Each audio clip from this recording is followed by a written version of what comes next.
Linda with UCC Master Gardener Program of Riverside, and today I'm at the Eastern Municipal Water District with Alan Freitag, and he is going to take us on a tour of their, what will we call this? We're calling this our WaterWise demonstration garden. Yes. And it's just beautiful. We're going to learn a lot, so I'll turn Thank you. So, well, thanks for coming. This is a great opportunity. I love the Master Gardener program. I took the program back in 2015, learned so much. You know, it's a great program if anybody's interested in learning more about plants, soil, and all that great stuff. Definitely recommend going through the program. So, this is our WaterWise demonstration garden. This garden was actually built in 2007. We did 3 phases, and then 2009 we completed it. And the goal was basically to show people all the different drought-tolerant plants that are available at local nurseries or big box stores that they can get today. So, and that's what we did. We went through and we got an architect out here, and we said, look, we want to highlight all the different plants that are available for our customers to go down and get today, so that way they're not ordering stuff online and stuff like that. Now, in 2007, what you see here did not look like this, right? We had 7 acres of turf and ground cover, so we were spending a lot of money on water out here. So one of the goals was to reduce our outdoor water usage by 75%. Now, a lot of us in the here at EMWD were like, whoa, that's a lot of water savings, right? So 7 acres. Now, it doesn't look like it's 7 acres, but when you start adding up all of the areas outside of our fence line, in our parking lots, all around this facility, 7 acres. And so we had 6 acres of turf. So that was a lot. Of turf? Of turf alone. Yeah, that was crazy. It was, and I found some old photos of me out here, and I was like, oh my gosh. I mean, it was just turf everywhere in all of our islands and all through the garden and stuff. And I was like, wow, what a transformation. So when we started the project, like I said, in 2007, that was our goal. There are 2 goals, right? Conserve water and to provide plants that a customer can pick up that day at a box store, right? So that was it. Because we get a lot of questions like, why didn't you use all California native? Why didn't you use X, Y, and Z plants? And the goal was so that way customers can get these plants today, right? So that way they don't have to special order and stuff. So we started here in our demonstration garden and WaterWise demonstration garden to show all the different plants, but we also included hardscape, right? So we included trees and stuff like that, like you would use in your garden. And so it starts right here. We used a lot of decomposed granite. Decomposed granite is great for pathways and stuff like that. And it also, when it rains out here, instead of the water just running off out into the street, it actually goes down back into the groundwater where we can then use it at a future date. So that was very important. Now, I have a question.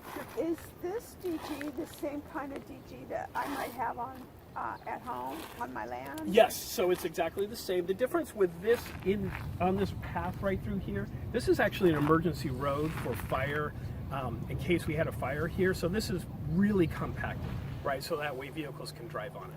But yes, this is the exact same DG you would purchase at your local store. And so we also used all different kinds of mulches. So we wanted to showcase cedar mulch. We wanted to showcase the different rocks because a lot of people love rocks and stuff like that. And we also, if you notice, when you look out into the garden, you notice it's not flat, right? So we put little hills in here and stuff like that to give it some variation and make it look nice. And all of these trees were planted in 2007. You can see they are incredibly tall. So we always tell customers that please read the tag that comes with the plant, So when you plant a sycamore, right, and it says it's going to get 40 feet, but it's also going to be as wide as, 20 plus feet, to plant it far enough away from your building or from your house so you're not getting a lot of leaves and stuff built up on your roof and clogging up your gutters and stuff. And I'll show you a couple examples of where we actually planted them a little too close. Now, regarding mulch, here we have a little bit more of a larger rock wall. Do you get the reflective heat off of these? I mean, did they probably bleed up, and do they burn your bushes? So we do get a lot of, here in Southern California, we 100 plus degrees in the summer is pretty normal. These rocks do get pretty hot. Yeah, they do retain the heat for long periods of time. This hedge that we have here, you can see is a little bit stressed due to the summer and stuff like that, but it's called a Japanese privet. And so this will bounce back. We have some over there and stuff like that, and it will actually bloom. They have small little white blooms and stuff like that, so it has some color.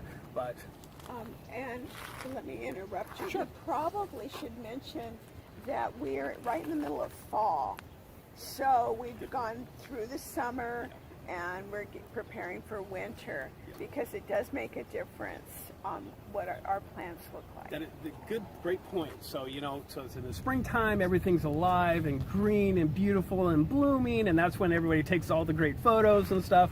And then now, like you said, the temperatures start to cool off at night, so the plants are starting to basically go dormant, sleeping and stuff like that.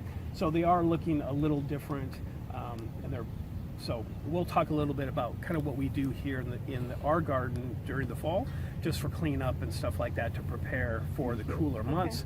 I probably remember in 2017, winter 2017-18, when we got snow out here. This was the first time we actually had hail.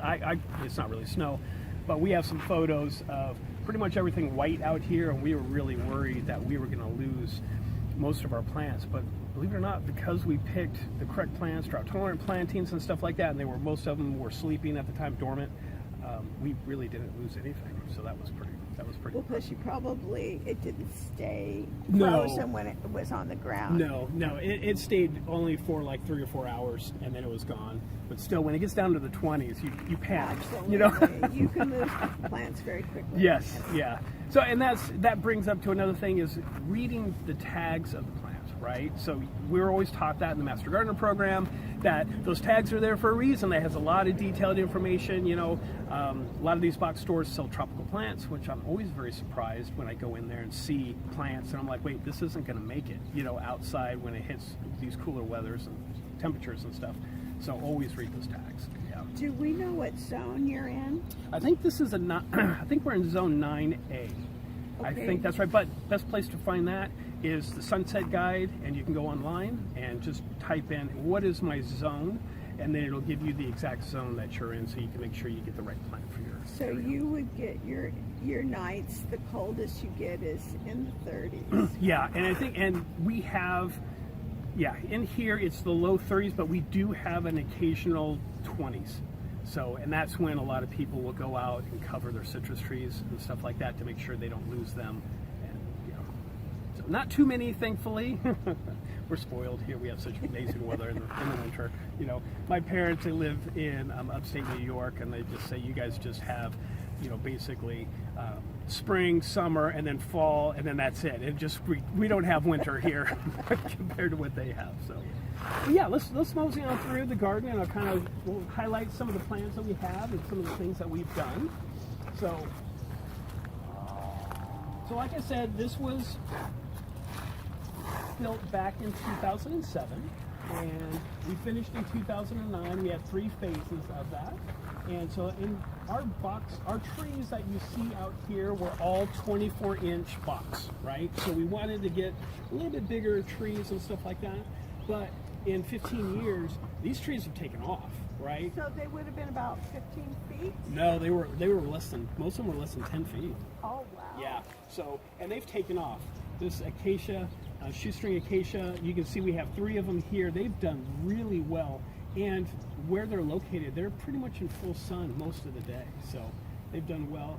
I was going to talk a little bit too about trees and about there is no perfect tree, right, regarding mess, right? There's always, if it's blooming, they're going to have a mess and stuff like that. These shoestring acacias drop all these little seed pods all over the place and stuff like that. We knew that to begin with, so instead of continuously trying to get it up, we just go ahead and just leave it and use that as a mulch, and on top of the ground. And so we just work with Mother Nature. Do you ever get new sprouts? Occasionally we do. We get them, and we have gardening crew that comes through, and they're here normally a couple times a week, just maintaining and stuff like that. They do all of our trimming, making sure all the plants, the watering system's working correctly and stuff like that. Yeah. So, but yeah, we do get sprouts. It's kind of funny when you see them popping up here and there. You're like, how did you get all the way over there? That's amazing. So, we wanted to use a plant that was fragrant, you know, so when the wind blew and stuff like that, or you brushed up against it, you have the nice smells and stuff like that. So we used a different type of rosemary here. This is more of a ground cover rosemary. You can see it doesn't get very high, right? So it just kind of lays it flat, kind of fills up the area and stuff like that. There's not a lot of bees out here right now, but these are starting to bloom. They're little flowers. And this afternoon, these will be covered in bees. So it's a great pollinator plant. And look how pretty those blue flowers are. They're very pretty. They're so fragrant. Yeah, I love that plant. And it does a great job as a little shrub here. Yeah, and it is an herb. You can use it in cooking. Yes, especially with chicken, right? Yeah. Love that. I think I've used it in the salmon when I've baked my salmon. Yes. Yeah. I have a rosemary in my backyard, but I don't have this type. I have more of a vertical one, so mine's pretty high. It's about as tall as me now. But I love it. I go out there, trim it, and take it inside and wash it, and now I have fresh rosemary to cook with. So we have the shoots-and acacias. Now these acacias were actually planted correctly, which was nice. You see how far away from the building it is? So we gave these trees plenty of room, so that way they can grow, provide shade onto our building and stuff like that. And when we get around the corner, I'm going to show you where we didn't give trees enough room, and they're way too close to the building and causing issues. And what a nice benefit, because you have a whole wall of glass. Yes. So you have these acacia trees shading that, so you don't build up heat for inside. Right, and they do provide a lot of shade. Now, right now, you know, it's not in full, all the leaf, you know, what it would look like in the springtime. In the spring, it's a lot fuller and stuff like that, but yeah, these are great trees. Were these recently thinned or pruned? I think about a year or two ago they came through, and you can see where they made some cuts with some smaller branches that were taken off and stuff like that. We try to do tree trimming about every 5 years just to come through, you know, trim some stuff up, but not hack it, you know what I'm saying? We actually have you mean you don't top your trees? Yep, we do not top our trees, no. So we have an actual arborist that comes out here and does all of it professionally. So 'cause all of us have seen, you know, the crepe myrtles where they come through and they just whack the top off of them, and you're like, oh my gosh, why are they doing that? You know, just so they come through and they do some basic trimming. And we have several trees in here, like the Arizona ash, that actually, as a matter of fact, the Arizona ash is right here off to your left. It actually has a really nice canopy.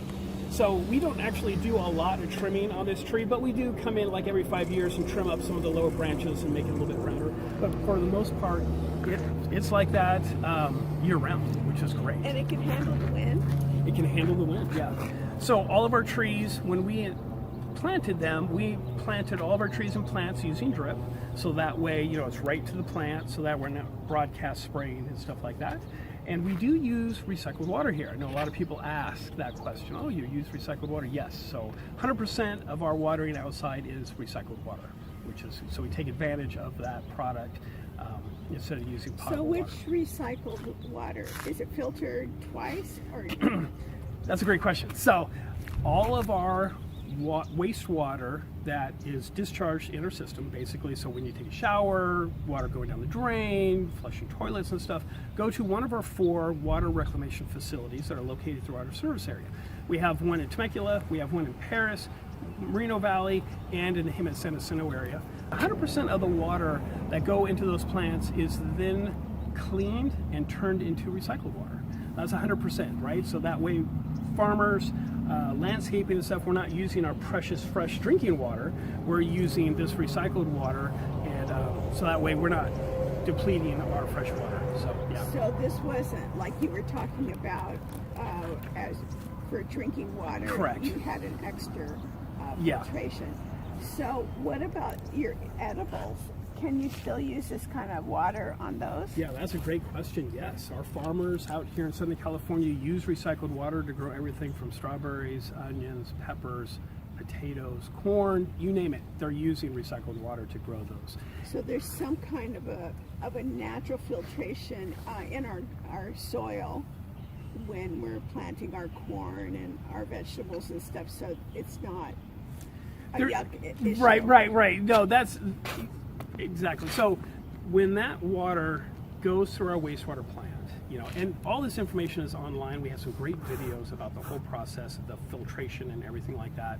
It meets all of the standards, the state standards for recycled water. Now, and it can be used for agricultural purposes. It's not for drinking, obviously, but we haven't had any issues with using it on crops. We have grapes here, we have pomegranates here, we have citrus and stuff like that, and they all do very well on the recycled water. So, yeah. Well, that's good Great to know. questions. I was always curious about that. Yeah, great questions. Yeah.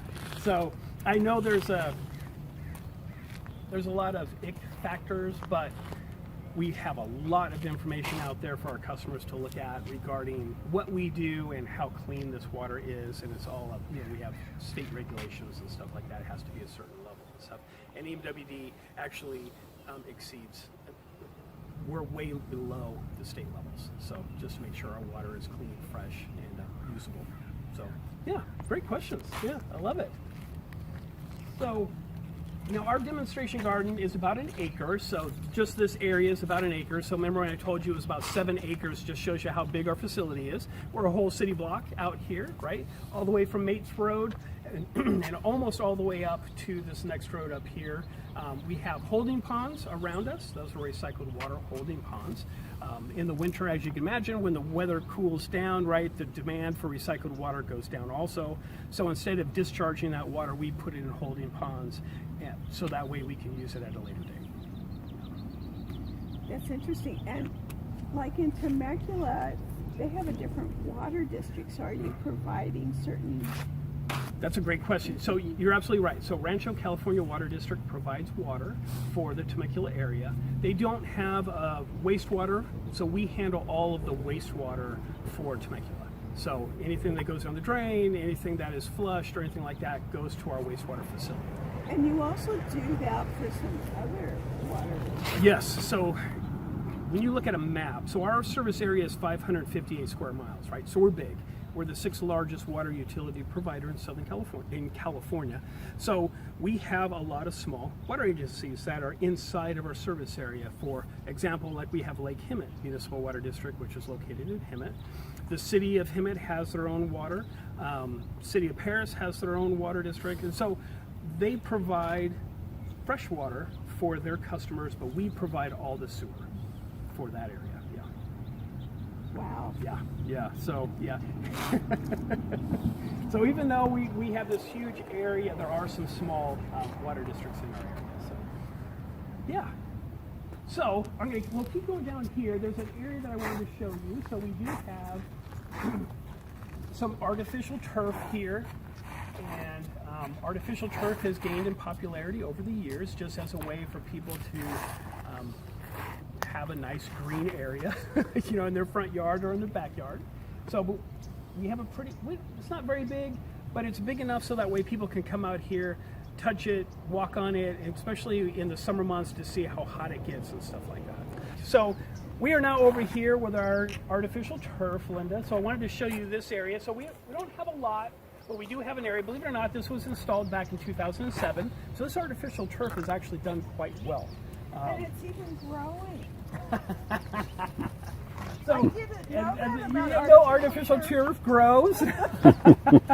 So, but we wanted to showcase it because we always get questions, right? We're always getting questions about how hot does it get? How long is this going to last, and all this other stuff. So we put this out here so people can see, and it's, even though you have artificial turf, there is maintenance, right? There is maintenance on this. You're going to have to come out here. They have these little fluffers tools that you can use to fluff up the artificial turf. You got to blow stuff off of it. Believe it or not, even though we don't water this area, we still get weeds growing through. And weeds will find any little seam. It's amazing, right? So, but it looks great. It's been here for a long time, and we're hoping that this will last another 15, 20 years out here. Wow. So That's a long time to get through with this kind of sun. Yeah, it's great. And so the initial price of artificial turf is kind of high, right? But we tell them, but if you're going to have this for 20 plus years, you can, that cost is... And it would make a great putting green. Yes, and I've seen some really nice putting greens, on these things for the avid golfers and stuff like that. Now you're going to have the water, you don't have to worry about mowing it down really low or making sure the ball's moving at a steady pace. But yeah, so this is great. So are there any drawbacks to artificial turf? The only drawback, and like I said before, is just the cost. Now I don't have current numbers, but I'm hearing it's quite expensive, But again, if you're going to have it for 20 plus years, you can then, your return of investment. Absolutely. It just takes time. And I would assume there's different qualities. Yes. So what you're seeing now, this was back in 2000 it's either 2007, 2008 when this was actually installed. Now there's a lot of different varieties of artificial turf, different textures, different looks, and stuff like that. So yeah, there's a lot to choose from now. Where back when we did it, there was like 3. No, but So, it just looks so nice because it gives you a large volume of green. Yes. That is always nice in a garden. So it's a nice backdrop to your trees and your plants. Yes, thank you. Yes, and a lot of customers have put artificial turf in, and maybe not as big as area as this, but in smaller areas, just so that way you have that curb appeal when people are driving up. They're like, oh, look at the green grass. And so, oh, it's artificial turf. Oh, even better, right? Drought tolerant. There's no water required. Stuff. Now in the summertime, one of the drawbacks is this gets hot. This gets really hot out here. So walking on this in bare feet, probably not. Is it any hotter than DG or concrete? Probably about the same. Honestly, Okay. It's probably about the same. But how much do we go barefoot? But I have a little bit of grass in my back. That's surprising because it's actually plastic. And it gets right now. It's not too bad. Of course, it was pretty cool this morning. But yesterday I was out here doing a tour, and it was in the low 90s, and it was fairly warm. So it's not bad. Pretty cool right now. Yeah. So as we kind of mosey on around this portion, I'm going to kind of talk to you about some of our trees. We have a sail structure over here, and a couple of the showcase plants that we have here in the garden that just do really well and have taken off in popularity. So when we first put a couple of these plants in, kind of unknowns, people weren't really planting them and stuff like that. They were available, and then now they're pretty much everywhere. So on to your right, so we have a couple shoestrings here, but you can see how close this shoestring now is to the building. So it's actually, and you can see the droppings on the roof and stuff like that, which is causing a lot of problems for us with our drainage system. That tree should have been planted farther out, So always read that tag. And then we have a few other trees, sycamores. It probably works real well at 10 feet. Yeah, they look great. So, but these sycamore trees, I love sycamore trees, but look how tall they got. I mean, these trees got massive quickly. Well, they get massive. Yeah, I mean, and I don't know if they realize that, but you can especially see with that specimen there how big it is and stuff like that. But then again, look at the roof line. So you're seeing all of the mess and stuff like that. So, it's like, I always point that out to people so that way, hey, it's real important. Read those tags, plant accordingly, and then you won't have issues 15 years down the road. The sycamores live like 500 years? They live for a long time if they don't have any bugs that get into them and eat them out from within. But yeah, and like I said, when we planted these trees, these were all 24-inch boxes. So they're about 10 feet tall. So they've really done well over the last 15 or so years. Now with this kind of a garden with the low water plants, do you have a problem with bugs on your tree or moss on any of your trees? Not that I'm aware of, thankfully. And we really minimize the amount of pesticides. Anything that we use in the garden is very minimal.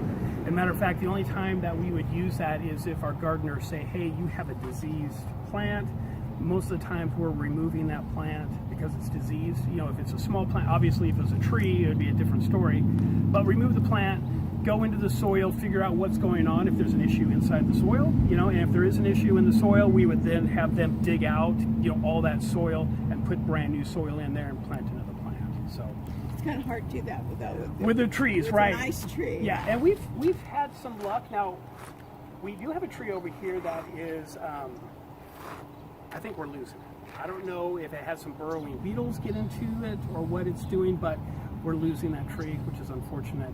Sometimes these things happen, so we'll have our arborist come out and take a look to see what happened, and that way if we plant another tree in that location, he can then guide us to where, you know what, this is what happened, let's do X, Y, and Z. And you really do have to be prudent about that, because that same bug can travel to another tree. Yes, you know, and personally, at my house, I lost several trees due to those burrowing beetles, and I didn't catch it in time because, you know, the holes are so small and stuff. And then all of a sudden I noticed my plum tree it didn't leaf, you know, it had no blooms, what's going on and stuff like that. And then I pulled the bark away, and then you just see holes just all up and down the trunk. See, my plums have done the same thing. Yeah. So, and I love Santa Rosa plums, they're so good, right? So I plant trees, you know, fruit trees that I love to eat and stuff like that, the different fruits.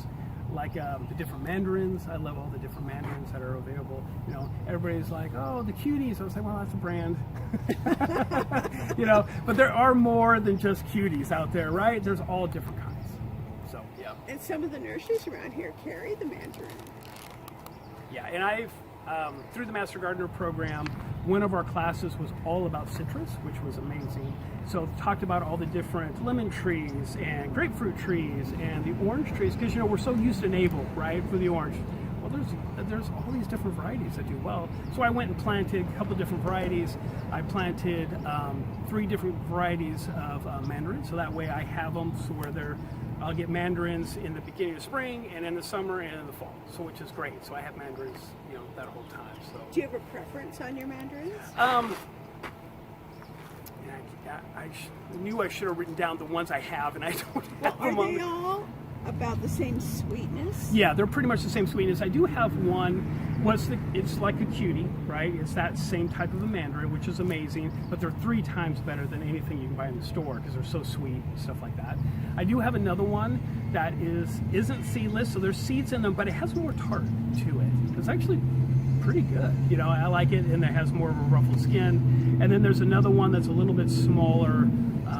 It's even sweeter than the cutie one. So I always found the homegrown fruits, including citrus, their flavor is so much more intense. Yeah. And that's the big difference of having homegrown and going to the market. Yep. Yeah. Especially with our oranges, you know, I have the Valencia and I have the navel. You know, the navels have thicker skin, the Valencias, but we let our fruit mature on the tree, right? We're not picking them, you know, early and stuff like that. So when I go out there, they're about softball size. You know, they're amazing. So I love it. It takes forever, you know, and they weren't kidding when we took the class, and they said it takes about 7 years, you know, for your citrus trees to really start producing heavy and stuff like that. And it took about 7 years. So. I'd be happy if they just start producing. Right. So, and what you're going to see as you go through our garden, you're going to see a lot of repeat, right? So we use a lot of the same plants over and over again, just in different areas. So over here up to your left, we have a lot of our grasses. So we wanted to showcase some different grasses that you can use. These are decorative grasses. Oh, by the way, I don't think I talked about this, but we have at the front of each of our entrances to our garden, this is our self-guided walking tour guide. So you can pick this up at the sign, so that way when you come out here to the garden, this has a list of all of our plants that are out here. Also shows you how to read the tags. Each one of our plants have a tag on there that shows you the common name and also the botanical name. Also gives you a map of everything, so that way you can see if, like, oh, I'm very interested in this certain plant. Well, I'm going to go straight to it, like the dwarf tea tree. I'll show you that real quick. I really liked how they laid this out. It's a good example of how you can do your own layout at home. but they have it broken down by shrubs, hardscape, and trees. Yeah. I found that really helpful when I wanted to go back and look up a couple of the names of the plants. Thank you. Yeah, we spent a lot of time on this, but we even put how to read our tags, because our tags, you know, we have some icon. We use a lot of icons and stuff like that. So if you see an icon on a tag that shows like a butterfly, or it shows like a hummingbird and stuff like that, it just means it's a plant that attracts pollinators. So, and a lot of us gardeners we're looking for that, right? We're looking. Well, I want to bring the pollinators in. Give me a plant that blooms, and that will bring all these. I really like how you repeat plants. In design, they show you to repeat plants, and for landscape design. And when you do multiples like you have done here, it just really showcases. Yeah, and that was one thing I learned in the Master Gardener program, right? Do it in odd numbers, right? 3, 5, 7. Absolutely. So, and so when we did this, we asked the architect, you know, of course he knew, but just to make sure that when we do mass plantings that it's in an odd number, you know, 3, 5, 7, and so that way it'll look really good when these come up and stuff like that. Now these, when we planted these grasses, something to make sure, reading the tag, that it doesn't propagate, the seeds don't go into the ground right and take off and you get new plants. That's important, because there are grasses out there that they'll look like this, right, and then those seeds will then turn into new grass, right, when it hits the ground.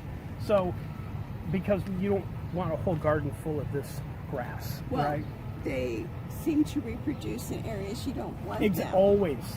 So we looked, we have a couple different grasses here, and I'm going to look up their names, but they're the molly, and then we also have, I'm looking up this other one real quick.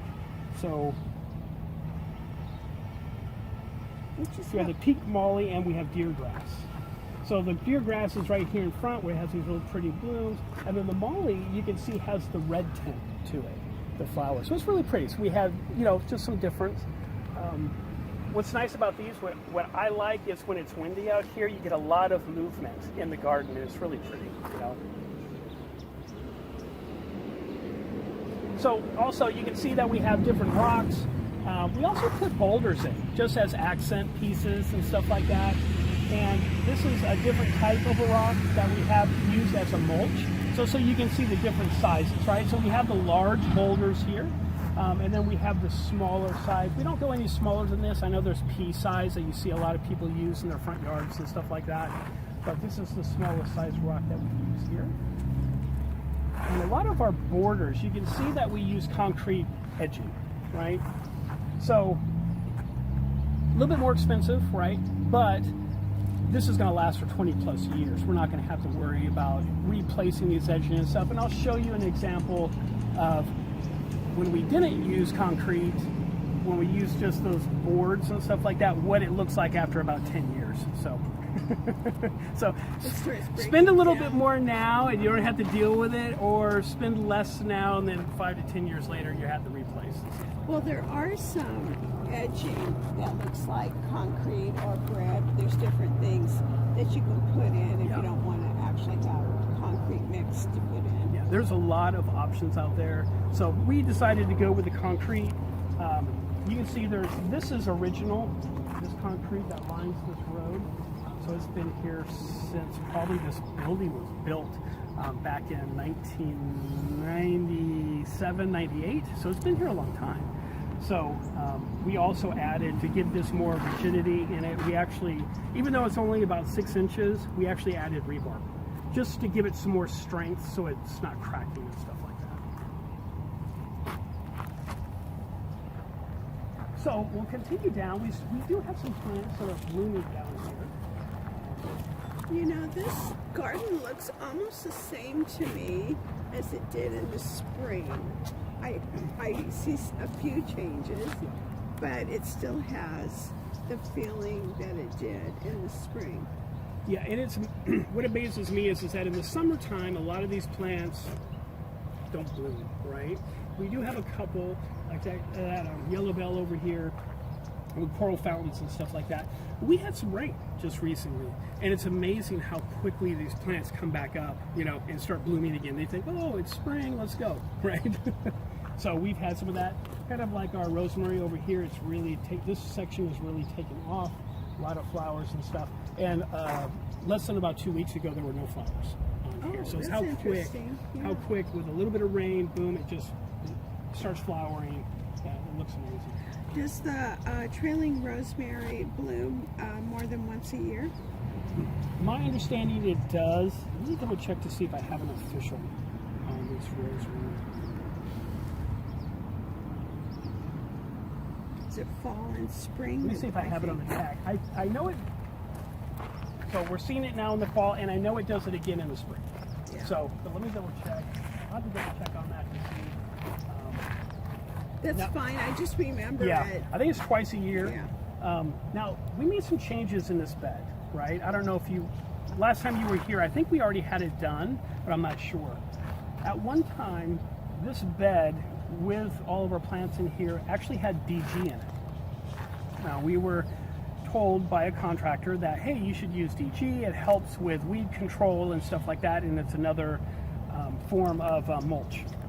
What we found out was that over time, this DG compacts down almost to like concrete, right? So our plants were struggling. They couldn't grow, because the DG was surrounding them. So what we did. So the water wasn't percolating down. So it wasn't allowing the root systems especially for this rosemary that spreads, to spread, right? It was keeping them very small, so the plants were staying small, and we couldn't figure it out. So we contacted another landscape company, and they said what you should do is around each plant, go out 3 to 4 feet, dig out that DG, right? Put in more new organic material like compost and stuff like that, and then cover it with mulch. Originally, we were going to have the DG completely removed, and then when we saw the estimate after they pulled me off the ground, we said, no, we need to come up with a different solution to that. But that's what we did, and these plants last year were struggling because they just couldn't grow in that DG, and now they've actually come back to life, and we're really happy with the growth this year. So, well, I think some of us confuse when somebody tells us that something will work and grow just fine. Well, there's a lot of things that grow in the wild or where you don't want to, and it looks like they grow just fine, but with a little bit of help for your landscape, it makes a big difference. Exactly, it does. And we tell customers also, we do not use weed fabric here, just because we've tried to use that in the past. I know some people have had good experiences with weed fabric. We have not had good experiences with that. As probably everybody knows, you remove everything, put the weed fabric down, then you plant your plants and put all the stuff on top of it, right? What ends up happening here is that as the wind blows and the birds carry seeds and stuff like that, the weeds grow on top of the weed fabric. The roots go down into the weed fabric, so now when you're trying to pull stuff up, you're pulling the weed fabric up with it. That's exactly what I Yeah. So it's a learning experience, right? You kind of go, okay. So we don't use that here, and that question comes up all the time. And then you had a big mess. Yes, and it's very because it's overlapping. You got all this stuff on top of it. It's the labor to install it. It's expensive.